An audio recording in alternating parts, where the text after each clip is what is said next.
আসসালামু আলাইকুম বন্ধুরা, আপনারা দেখছেন Nahid take tips YouTube channel. বন্ধুরা, জনপ্রিয় স্মার্টফোন প্রস্তুতকারী কোম্পানি শাওমি এবার নিয়ে এসেছে নিজস্ব প্রসেসর। তারা তো এতদিন স্মার্টফোন প্রস্তুত করেছে এবং এখন থেকে তারা নিজেরাই তাদের স্মার্টফোনের জন্য প্রসেসর প্রস্তুত করবে এবং তাদের প্রসেসর যেটা প্রথম প্রসেসর সেটার নাম হলো শাওমি Xring 1।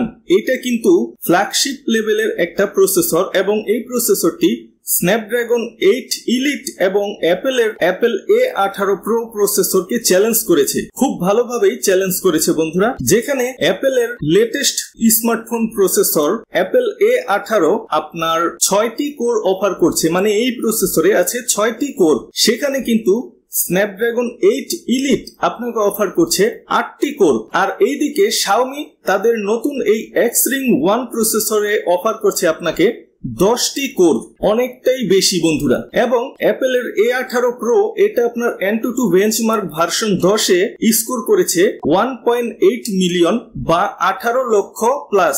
সেখানে স্ন্যাপড্রাগন 8 ইলিট স্কোর করেছে 2.7 মিলিয়ন বা 27 লক্ষ প্লাস। সেখানে শাওমির Xring 1 প্রসেসর এটা স্কোর করেছে 3 মিলিয়ন মানে 30 লক্ষ প্লাস, অনেকটাই পাওয়ারফুল স্কোর করেছে বন্ধুরা। প্রসেসরের কিন্তু ক্যাটাগরি আছে, যেমন ধরেন একটা ফ্ল্যাগশিপ, প্রিমিয়াম, হাই এন্ড এবং এন্ট্রি লেভেল, 4টা ক্যাটাগরি আছে। আপাতত শাওমি তাদের প্রসেসর নিয়ে এসেছে ফ্ল্যাগশিপ স্মার্টফোনের জন্য ফ্ল্যাগশিপ প্রসেসর এবং এই প্রসেসরটির সর্বপ্রথম স্মার্টফোন হতে চলেছে শাওমি 15S Pro।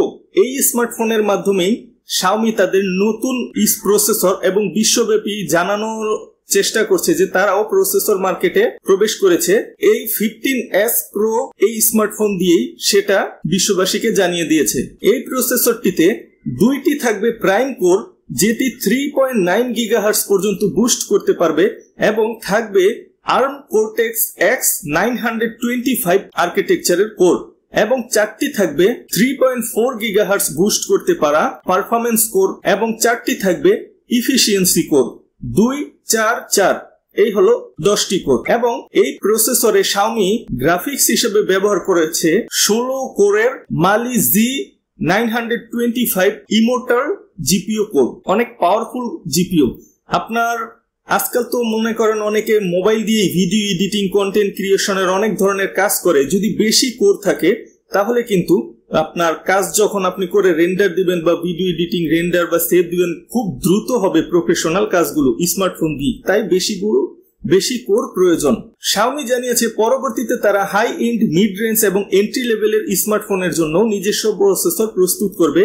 আর তাদের এই নতুন Xring 1 এর প্রসেসরের সাথে Xring O1 বা 01 যেটাই বলতে পারেন, এই প্রসেসরের সাথে তারা আরেকটি প্রসেসর উন্মোচন করেছে, সেটা হলো Xring T1। এটা হবে ওয়্যারেবল মানে স্মার্ট ওয়াচের জন্য ব্যবহার করার জন্য এই চিপ এনেছে। শাওমি প্রসেসর মার্কেটে প্রবেশ করলেও এখনো কিন্তু আপনার নিজস্ব যেই আপনার ইমেজ প্রসেসিং প্রসেসর বা ইউনিট থাকে, তারপরে ইন্টারনেট মডেম থাকে প্রসেসরের ভিতরতে, এটা হলো SoC। স্মার্টফোনের প্রসেসর মানে SoC, সিস্টেম অন চিপ। সব ধরনের কাজের জন্য একটা চিপের মধ্যেই ডিজাইন করা থাকে। তো যেমন ধরেন স্ন্যাপড্রাগন ইলিট অথবা অ্যাপেলের A18 প্রো যে অ্যাপেলের প্রসেসর, তারা কিন্তু নিজস্ব গ্রাফিক্স ইউনিট বা প্রসেসর ব্যবহার করে। যেমন স্ন্যাপড্রাগন ব্যবহার করে কোয়ালকম, দেখবেন অ্যাড্রিনো জিপিইউ তাদের নিজস্ব ডিজাইন করা পাওয়ারফুল কোর, এবং অ্যাপেল ব্যবহার করে অ্যাপেল A18 জিপিইউ। সেখানে কিন্তু আপনার শাওমি এটাতে ব্যবহার করেছে আর্মের আর্কিটেকচারের প্রস্তুতকৃত আপনার জিপিইউ কোর এবং এটাতে আপনার নিজস্ব মডেম শাওমির এখনো নেই। তারা তো মাত্র প্রসেসর মার্কেটে প্রবেশ করলো, ধীরে ধীরে তারা নিজস্ব মডেমও ডিজাইন করবে, নিজস্ব আপনার গ্রাফিক্স ইউনিটও আপনার ডিজাইন করবে, যেন 100% বা 100% বলতে পারে যে তারা A to Z প্রসেসর নিজেরাই প্রস্তুত করছে। আর এই যে প্রসেসরটা প্রস্তুত করেছে স্ন্যাপড্রাগন এবং অ্যাপেল সহ বিশ্বের যত বড় কোম্পানি আছে, কম্পিউটারের জন্য বলেন, স্মার্টফোনের জন্য বলেন, প্রসেসর প্রস্তুত করতে TSMCর সাহায্য কিন্তু নেয়। যেমনটা কোয়ালকম এবং অ্যাপেল নিয়েছে, তেমনি ভাবে শাওমি কিন্তু TSMCর থেকেই তাদের এই প্রসেসরগুলো প্রস্তুত করিয়ে নিয়েছে, তাদের ডিজাইনকৃত তাদের প্রসেসরটি।